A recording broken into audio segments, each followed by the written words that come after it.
Hello and welcome. In this video, I'm going to talk about how to start your Canada PR process in a right way. Now, when you go on YouTube or search on the internet, there is so much information available. It's overwhelming. And all of a sudden, you have no idea where to start. I've gone through similar situation. It's just confusing and complicated. And every step has a different lead time. You need to know what to do first based on those lead times. And that adds more complication. That is why I've decided to create this video series. In here, I will try to explain this long and complicated process in a simple and logical way.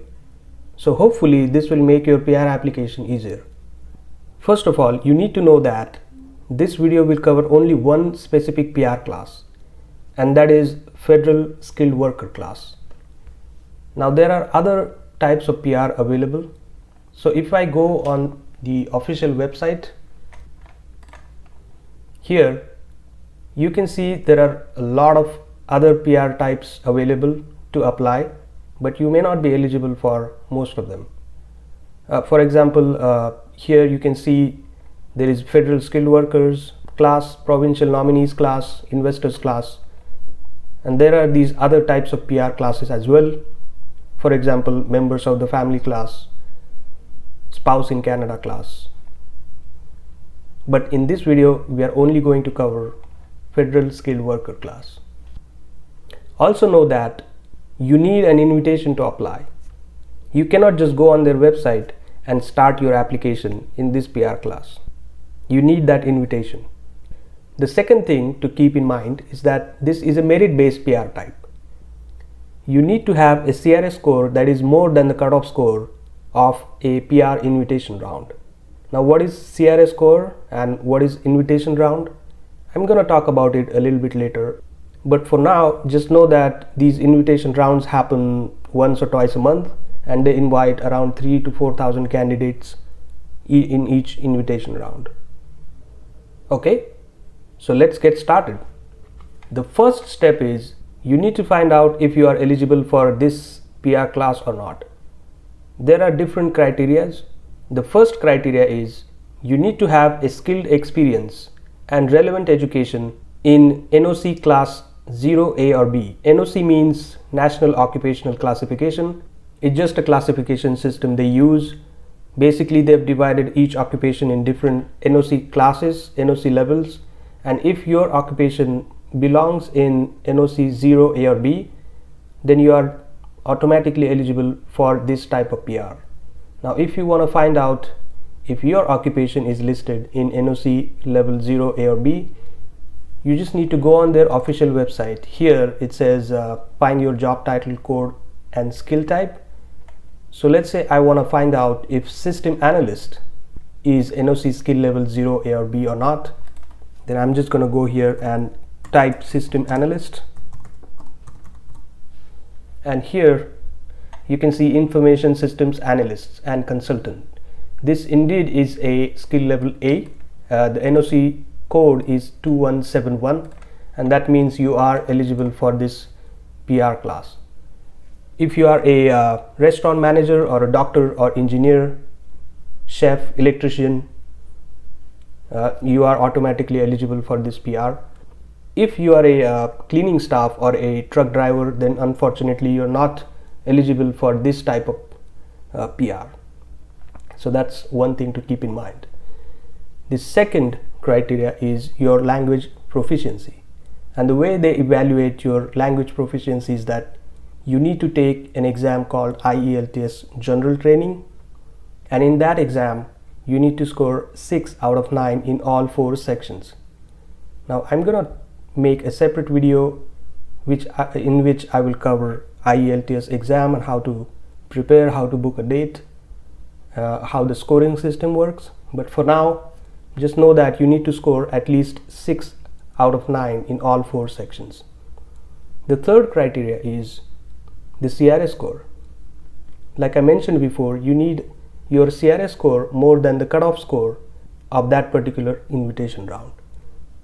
CRS stands for Comprehensive Ranking System Score, and it is based on your education, your experience, your age, and your language proficiency. There are other factors as well, and based on all the factors you will be given certain points, and a total of those points needs to be more than the cutoff score. Now at the end of this video I'm going to show you how to calculate your CRS score, but for now let's check how much score we need. So if you go on their official website, in here they've listed all the invitation rounds that happened. If I go down here, you will see that the invitation round number 160 happened, it looks like on August 19, 2020, and this invitation round was for provincial nominee class, so this is not what we are looking for. So if I go down, and here all you want to do is you want to check where it says no program specified, and this is this invitation round was for federal skilled worker class. It happened on August 5th, 2020, and it looks like the number of invitations given were 3900, and this is the CRS cutoff score, that is 476. So this is the score you need in order to get the invitation. And at the end of the video I'm going to show you how to calculate your CRS score using their official website. Now there are other CRS calculator websites out there, but I wouldn't recommend using them.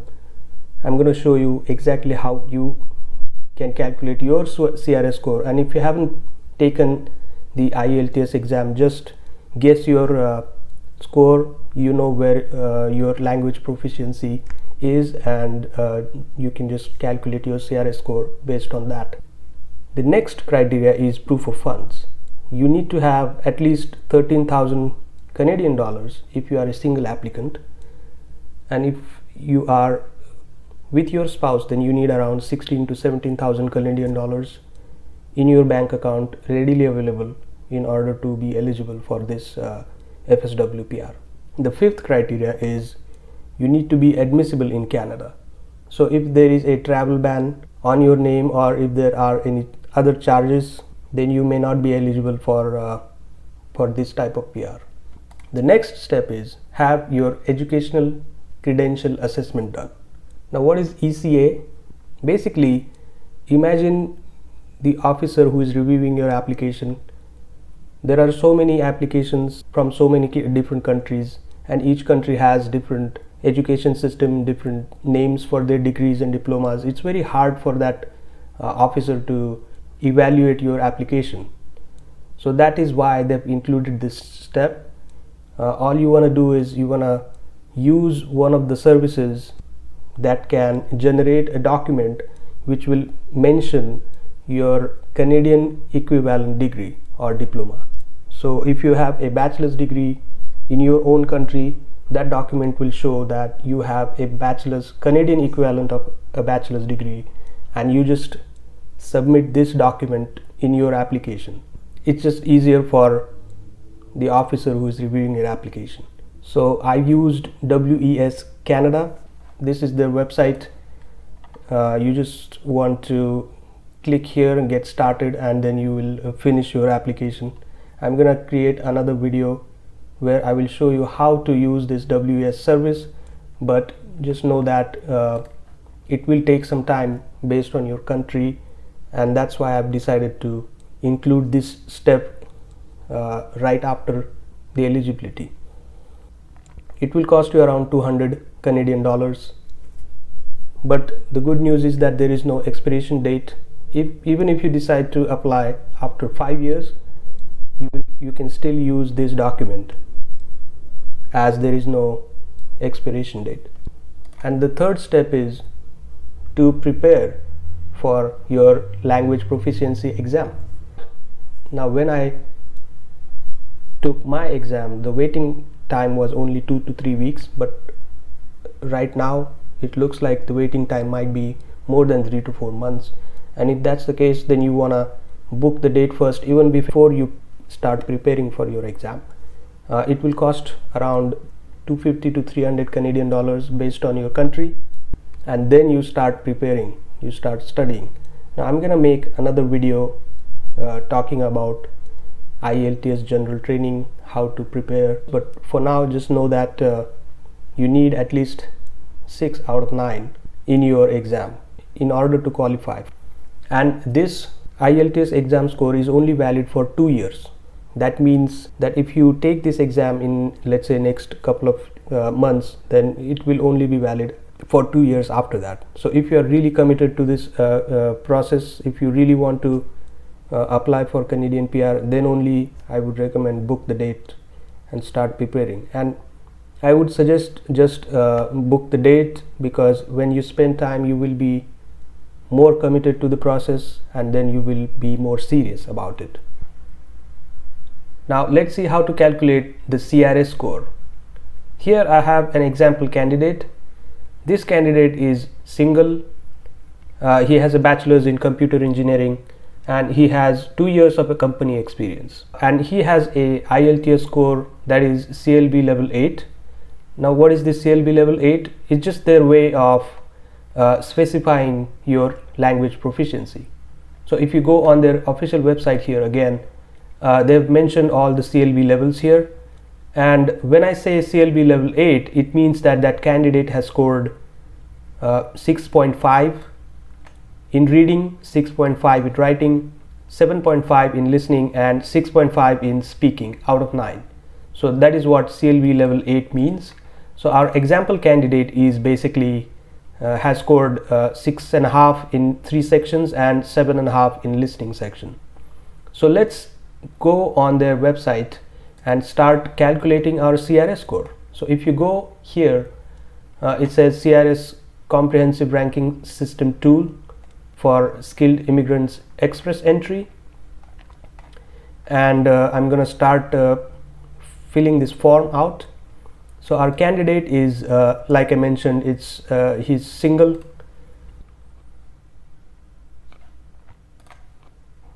The age, let's say he is 26 years of age.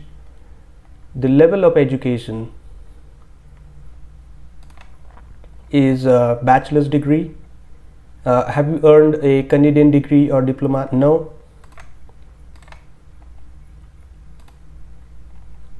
The official language proficiency, so are your test results less than 2 years old? Yes. I'm going to select yes. And then which test you took, I'm going to select IELTS, and then like I mentioned before, I'm going to put these numbers in: 6.5, 6.5, 7.5 and 6.5 here. So speaking 6.5, listening 7.5, reading 6.5 and writing 6.5. Do you have any other language results? I'm going to select not applicable. Work experience. In last 10 years, how many years of skilled work experience in Canada do you have? So we don't have any work experience in Canada, so I'm going to select none. Then in last 10 years, how many total years of foreign skilled worker experience do you have? I'm going to select 2 years. Do you have a certificate of qualification? No. Do you have a valid job offer? No.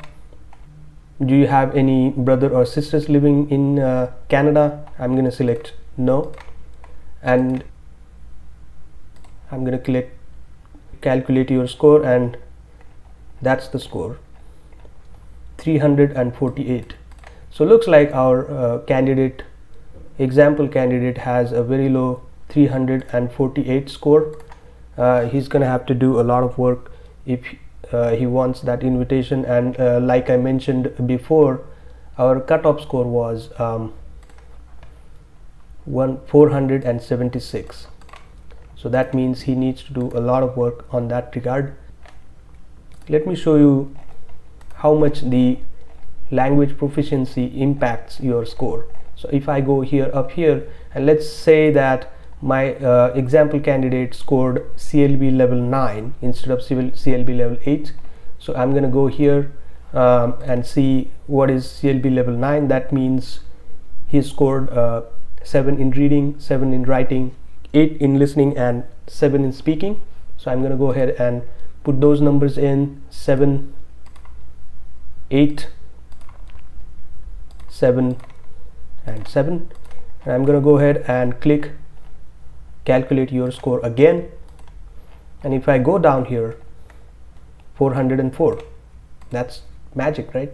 It means that this English language proficiency has a large impact on your CRS score.